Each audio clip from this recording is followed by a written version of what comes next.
Good morning students, I am Archana Gupta, your accountancy lecturer. और मैं आपका एक बार फिर स्वागत करती हूँ आदित्य सीनियर सेकेंडरी स्कूल में। और कल जैसे कि हमने we learn about the theoretical part of accountancy and I gave just introduction of accounting in last lecture. Right, today I am telling about you concept of accounting. Basic concept of accounting, it means why we do the accounting and how to do accounting. Yes, first I just want to tell you that for accounting we know about that which transaction to do, for which transaction we do accounting. For accounting we need transactions. Transactions means in Hindi transactions. You know very well that transaction means in Hindi that's called लेन or देन. Yes, two words लेन and देन which makes one word is transaction. It is very important in the accounting because whole accounting based on those words लेन and देन. लेन देन, when you do any transaction you recognize and you think that there is two words comes in any transaction, like as I purchase a bag from Mohan of ₹500. अगर मैं आपको ये बोलूं कि मैंने मोहन से एक बैग खरीदा है 500 रुपए का, तो आपको समझ में आ रहा होगा कि इस ट्रांजेक्शन में दो वर्ड यूज अभी भी हो रहे हैं, क्योंकि मेरे पास जो आ रहा है वो क्या है, बैग, और जो जा रहे हैं वो क्या है, 500 रुपीज. यस, अंडरस्टैंड कि एक बैग आ रहा है और 500 रुपए जा रहे हैं, तो ये क्या है, एक आपका ट्रांजैक्शन. दूसरी बात इसमें समझने के लिए आपको इम्पोर्टेंट है कि जो भी ट्रांजैक्शन वो आपका मॉनेटरी टर्म में हो. There is a transaction lead to monetary term.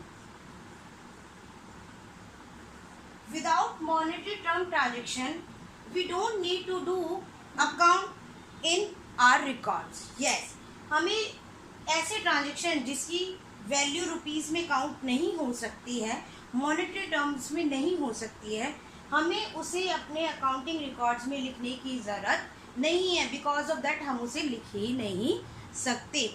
Always we do all transaction they have monetary value. Okay, आपको समझ में आया कि हमेशा हमें वो ट्रांजेक्शन लिखने हैं जिनकी मॉनेटरी वैल्यू हो. जैसे मैं आपको एक एग्जाम्पल देती हूँ. I promise to Mohan give 1,000 rupees. तो क्या आप मुझे बता सकते हैं, अगर मैंने मोहन को 1,000 रुपये देने का वादा किया है तो क्या मैंने दे दिए, ये क्या ट्रांजेक्शन हुआ है? नहीं. बेसिकली ये ट्रांजेक्शन पॉसिबिलिटीज़ पे है कि मैं उसको दूंगी भी और हो सकता है कि मैं उसे ना भी दूं. तो क्या ये ट्रांजेक्शन हुआ? नहीं. ये ट्रांजेक्शन हमारे लिए अकाउंटिंग की रिकॉर्ड में लिखने के लिए नहीं है. बिकॉज ऑफ दैट, क्योंकि यहाँ पे कोई ट्रांजेक्शन हुआ नहीं है, हमने सिर्फ और सिर्फ एक व्यक्ति को प्रॉमिस किया है कि मैं उसे पैसे दूंगी.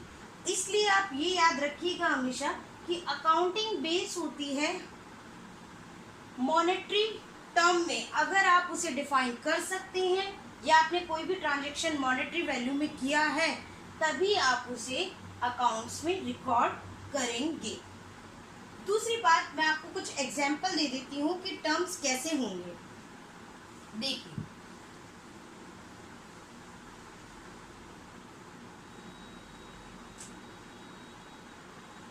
Give and take.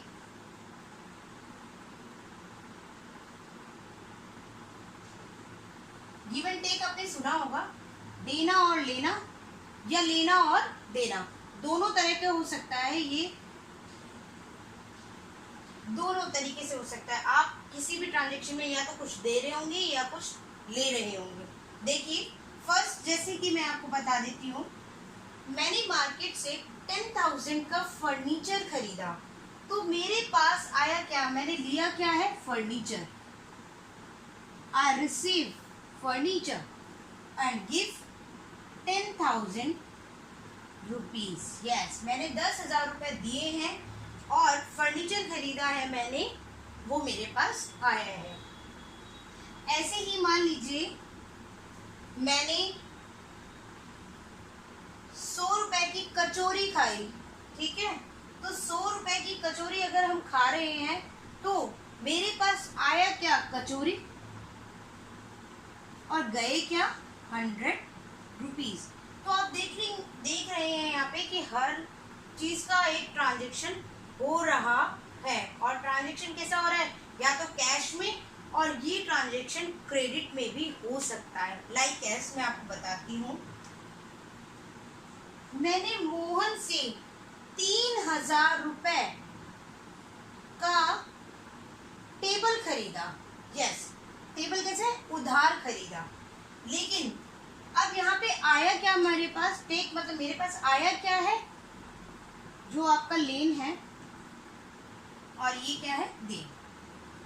तो आपके पास आई क्या है, टेबल, और 3,000 रुपए, क्या मैं 3,000 रुपए यहाँ लिखूं, नहीं, अभी वो 3,000 रुपए मैंने दिए नहीं है, लेकिन देने किसको है, मोहन को, और ये आपका जो ट्रांजेक्शन है वो क्या है, क्रेडिट में। तो वादा करना यहाँ पे पॉसिबिलिटी पे डिफाइन था, वहां पे कोई ट्रांजेक्शन हुआ नहीं था, सिर्फ मैंने सोचा था, लेकिन यहाँ पे ट्रांजेक्शन हो चुका है, मैंने माल खरीद लिया है।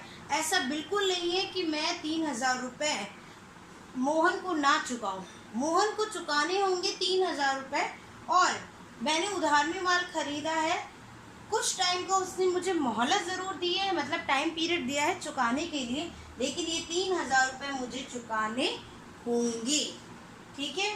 तो प्रॉमिस करने में और उधार खरीदने को आप सिमिलर ना समझें। अगर आपका कोई भी उधार का या क्रेडिट का ट्रांजेक्शन है, जिसे क्रेडिट बोलते हैं इंग्लिश में, उधार को, क्रेडिट या कैश के ट्रांजेक्शन को ही आप अकाउंटिंग में लिखेंगे। अब मैं आपको कुछ बेसिक टर्मिनोलॉजी बताती हूँ। देखिए मैंने आपको यहाँ पे कुछ बेसिक अकाउंटिंग टर्मिनोलॉजी बता रही हूँ। टर्मिनोलॉजी का मतलब होता है कुछ ऐसे शब्द जो अकाउंट्स में आपको याद रखने होंगे कि इनका मतलब क्या होता है। पहले यहाँ पे है, सबसे पहला वर्ड आपका आना चाहिए बिजनेसमैन। यस, बिजनेसमैन कौन होता है, वह व्यक्ति होता है that person who purchase and sales of product to earn profit and start business with his capital. Yes, वो व्यक्ति जो अपना बिजनेस स्टार्ट करता है अपनी कैपिटल से, अपना पैसा लगाकर, अपनी पूंजी लगाकर, और क्या करता है, प्रोडक्ट का सेल और परचेज करता है, क्यों, प्रॉफिट को अर्न करने के लिए। तो that's called a businessman. Another one is purchase. Yes, goods which we buy. Yes, हम ऐसा गुड जो माल खरीदते हैं उसे हम क्या करेंगे, परचेज। लेकिन आप ये देखिएगा, जो कस्टमर होता है और जो बिजनेसमैन होता है उसके लिए परचेज के मायने अलग होते हैं। बिजनेसमैन परचेज करता है फर्दर सेल करने के लिए, जबकि कस्टमर जो परचेज करता है वो अपने यूज़ के लिए करता है प्रोडक्ट। दोनों ही कंडीशन में यूज़ परचेज होगा, लेकिन मैनर लिटिल बिट चेंज हो जाता है। नेक्स्ट है sales. Yes, goods and service which sales by the businessman to earn profit. Yes, businessman जो प्रोडक्ट सेल करता है या सर्विस सेल करता है और प्रॉफिट कमाता है, वो क्या है, sales. Capital, that money which used by businessman to start business. Yes, ऐसा अमाउंट, ऐसा पैसा जो बिजनेसमैन बिजनेस को स्टार्ट करने के लिए यूज करता है उसे हम कहेंगे कैपिटल। नेक्स्ट लास्ट है स्टॉक, प्रोडक्ट विच परचेज और सेल इन बिजनेस। यस, ऐसे प्रोडक्ट जिन्हें बेचा और खरीदा जाता है प्रॉफिट अर्न करने के लिए, वो आपका क्या कहलाता है, स्टॉक। तो आपको कुछ वर्ड्स यहाँ पे समझ में आए होंगे, मैं आशा करती हूँ। लेकिन आपको ये अभी कुछ भी जितना मैंने पढ़ाया है अपनी नोटबुक में लिखने की ज़रूरत नहीं है, क्योंकि मैं आपके साथ अकाउंटेंसी के नोट्स अलग से शेयर करूँगी आपको, एक एक वर्ड्स के लिए एक स्टेप बाय स्टेप मैनर में। तो आप लोग इस नोट्स को अभी आपको समझना है, आपको अभी लिखना नहीं है। लिखने के लिए हम स्टार्टिंग से लिखेंगे, वो मैं आपको नोट्स सेंड कर दूँगी। ठीक है ऑल ऑफ़ यू, अगर किसी को भी कोई प्रॉब्लम है तो आप मुझसे पूछ लीजिएगा। Thank you very much, thanks a lot.